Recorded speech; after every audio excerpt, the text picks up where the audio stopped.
Hey guys, so nice to be here and talk to you again. I've been having a lot of fun doing this.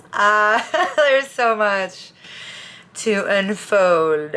Thank you for coming to my Turf Talk. I really appreciate your time and your comments.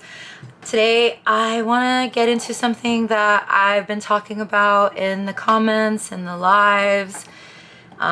It's been part of my activism, and I want to talk about foster parenting and adoption. I want to share with you my adoption story that I haven't really shared because there's a lot of reasons why, but mostly it's because as some of you know, I have a 12-year-old son, and he's been in our home since he was 6. And this experience so far, and this is several years now, having him in our home and after our adoption, seeing how our child is doing in school and how he's flourishing and just overcoming in so many ways that I've just been so inspired by. I can honestly say this has been a tremendously positive experience for me, not just as a woman, a mother, but also as a child that was in the foster system herself. I knew that fostering and adopting was something that I was gonna do. I've always been a very strong-willed girl, and the time that I spent in foster care, I remember distinctly the night that I put myself to sleep because there were no parents around. It was a group home type of situation when I landed in foster care as a child. I remember putting myself to sleep one night, just crying my face out because I was so uncertain about, what was going to be happening to me. And I decided then and there that I wanted to come back, go back to that god-awful place and adopt and save a child from that fate. I didn't know a lot at the time, obviously. I didn't know how hard it would be because, truth be told, foster and adoptive parenting is not the same as your normal day-to-day biological connection parenting. It's not the same. You're not parenting children in the same way. You're actually parent 2.0. Like, it's parenting to the next level. It really is.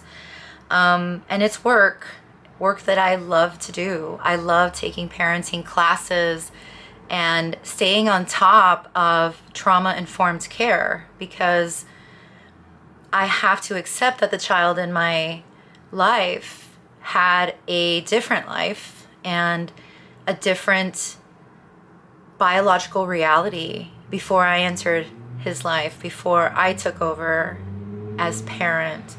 And that knowing what my child has been through and seeing how far he has come to overcome that trauma has changed me in ways that I can't even explain to you.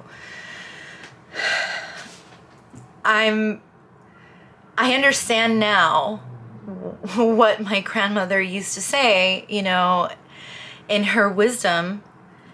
And she used to say that las mujeres son leonas. We're lionesses, women, for our children.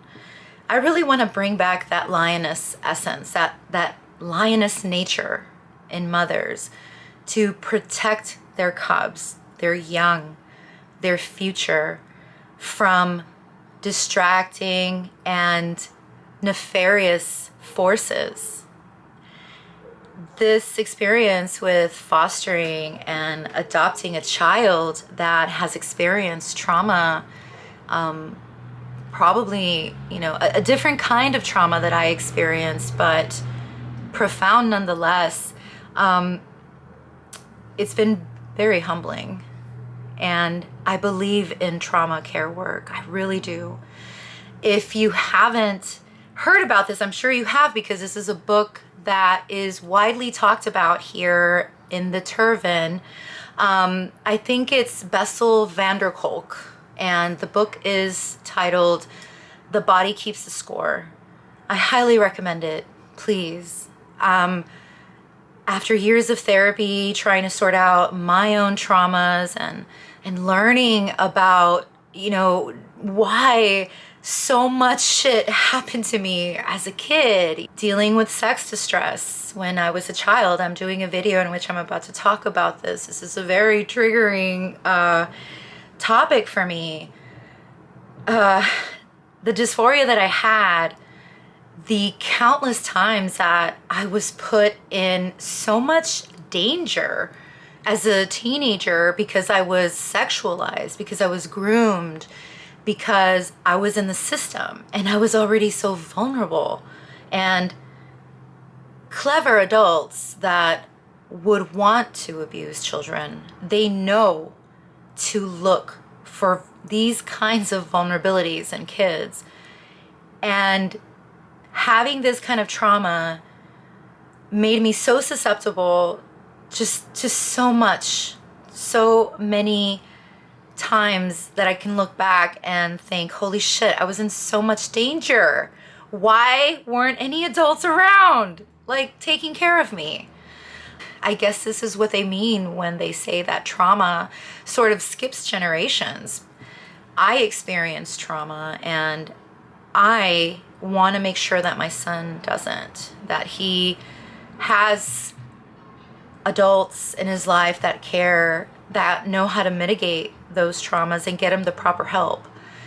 That's not happening to a lot of kids right now in foster care. Of course, we have these systems that are making a boatload of money, juicing these children with identity politics, hormones, and plastic surgeries, which is pretty crazy. It's pretty crazy that we ever enabled our kids to start looking at themselves so scrutinizingly that they feel that they too have to participate in extreme body modification procedures. That's insane to me. I love that I adopted from foster care. It's where the humanitarian need is at.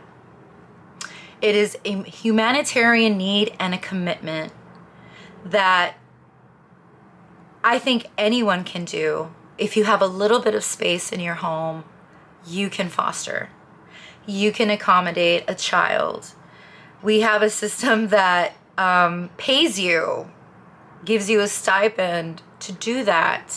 I think that's a generous incentive and all, but of course I urge people to do this from the kindness of your heart, because the love and attention that these children need is tremendous. There are a lot of holes in their pocked little heart that a parent, a nurturing parent, a trauma-informed parent can give them.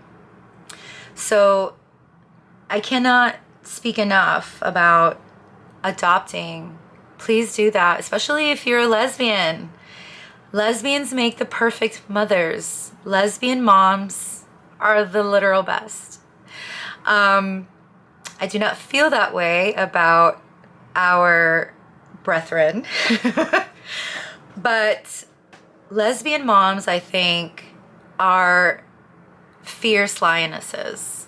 I've seen this. I think women together, tending to children, raising the village is like the absolute best idea, and one of the ways in which we will revive our matriarchy. We need to be step-up mothers. We need to be better mothers. That's one of the things that I actually do enjoy, is scrutinizing other mothers. And I think it's in my duty. It's definitely my duty to do so.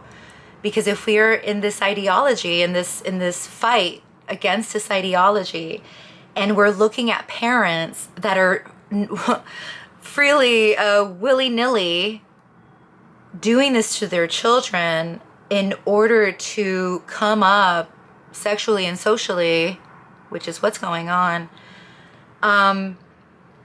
if they're doing that, I am allowed to say something about that as a lesbian. I am very much entitled to say how uncomfortable that makes me, in light of the fact that if that child were only just same-sex attracted, there's no need to be hurting their child in the way that they are, with the toxic ideas that lead to extreme body modifications the way that they are. So in the trauma care work that I focus on, that I've now taken upon myself, probably single-handedly, to continue to have this conversation with the foster care system here in California, which I have, about their SOGI program, about their sexual orientation safaring and gender identity campaigning, to try to look for the most vulnerable kids among the more vulnerable kids in the state. And what they're doing here now in the foster system that I don't agree with, that made me look at their practices and fight back, was they're advertising to prospective trans parents. They're advertising trans children here in our system. We got your trans kids. You want some? Because you can get one, and you can also get a special stipend to socially transition them, which is all levels fucked up. And I brought this quite heavily to the attention of some important people in the state. I was mostly ignored. I even issued them a copy of my Title IX complaint to know that I was very serious about these practices and how children shouldn't be at all exposed to these beliefs, these sex beliefs that belong in the adult realm. And it has made the relationship that I've had with the foster system very complicated. I currently have my license on hold because even though our adoption was wonderful and it was successful, and our child is thriving, and I am still taking in other children, I don't know if in principle I want to support or work or align with any entity that is actively transing children. And that's currently the foster care system here in California and in other states. I believe in most states, they are now acknowledging trans ideation as something for which even foster parents who are not legal parents to children should participate in and enable. Just sounds really whack. There is no doubt about it that the system is broken. Not just with gender, but there are a lot of abuses, and not just at the hands of foster parents who are greedy and misaligned and abusive, but even social workers who haven't been of any help and very much uphold these practices, even though some of them have told me on the sly that they don't agree with it. And that they have felt uncomfortable about it. And it's just so sad to see that another system is completely taken over, where people can't even express their personal concerns because the bureaucracy surrounding this is just so airtight. It's pretty depressing. So I think that that's one of the reasons why I value the idea that more foster parents can onboard, because really, you are still given a lot of power and a lot of say over these children's lives as an advocate. You can always write letters. You can always appear to court and stand before a judge and talk to them about the needs of the child, especially when it surrounds gender ideology. A lot of these kids in the system have gone through sex abuse, and that's the last thing that they need, is to be inculcated into yet another fetishistic practice. I'm hoping that very soon in the future, my wife and I are going to be in a place where we are once again ready to adopt, because I actually really want to again. I believe in adoption. I believe that if there are good people in the world, please do intercept, get involved, stand there with a child, advocate for them, protect them. These are our children. They're our future, no matter if the future looks bleak, and it does. But these are still sentient human beings, and they deserve a life. They deserve a childhood. And that's what I'm here doing with the work that I do for children and the advocacy that I do for adoption and for fostering. I really do think that if you have ever been compelled in your heart, if you've ever had a small little beating for the idea of fostering or adopting, please do, because there are so many amazing children out here who, just for whatever fucked up circumstance, just haven't had a good fucking hand, and they need responsible and caring adults to come and help them and steer them in this crazy world. I really do advocate for that, and I know that I'm going to continue to talk for children, especially when it comes to the dangers of gender ideology. I have this Wicked Good video coming out. I think it'll be wicked good, on my own story of dysphoria. Please like and subscribe and follow me so that you don't miss it. It was a very fucked up time in my life, a story that still kind of makes me cringe because dysphoria means trauma. There's no doubt about it for me. And I'd venture to say that dysphoria doesn't exist, in the sense that it is this thing that attacks the entire psyche, full of penis envy or vagina envy. It just doesn't work that way. I'll talk more about that, but I think that children are the most important reason that I speak out. And it's because I have been impacted by trauma. I've been impacted by poverty.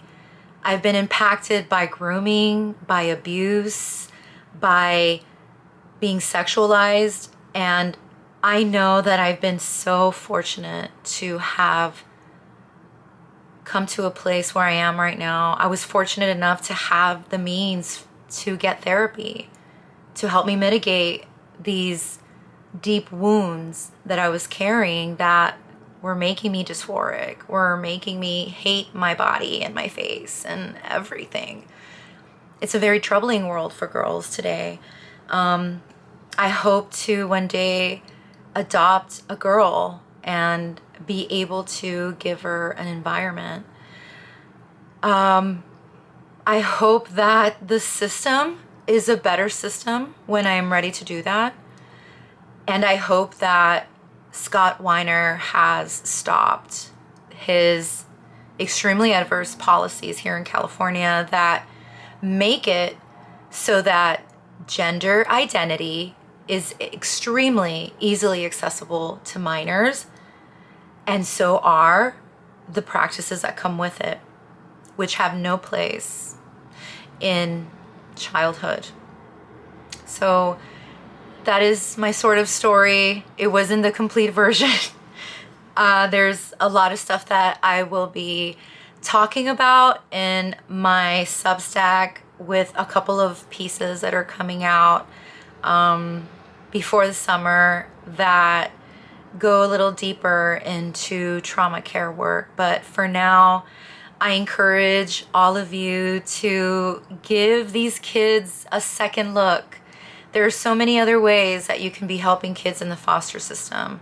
You can be an advocate, a court-appointed special advocate. You can show up for them. You can go and take them out on excursions, like big brother, big sister type. You can get involved. There's so many ways. If you want more information on that, please do reach out to me, because I have it all, and especially if you live here in the state of California. I am pro-adoption. I think it's the most amazing thing that has ever happened to me. It's given me so much insight into our human condition and our needs as people. And we all have an inner child inside of us that still very much is needy, and some of those needs are elemental, and if they are not met, can result in a very adverse life for these children. So please do get involved every chance that you get. I know I'm going to continue to do so. And yeah, I love adoption. Anyway, thank you for listening, and I hope you're all having a great week. I know I am.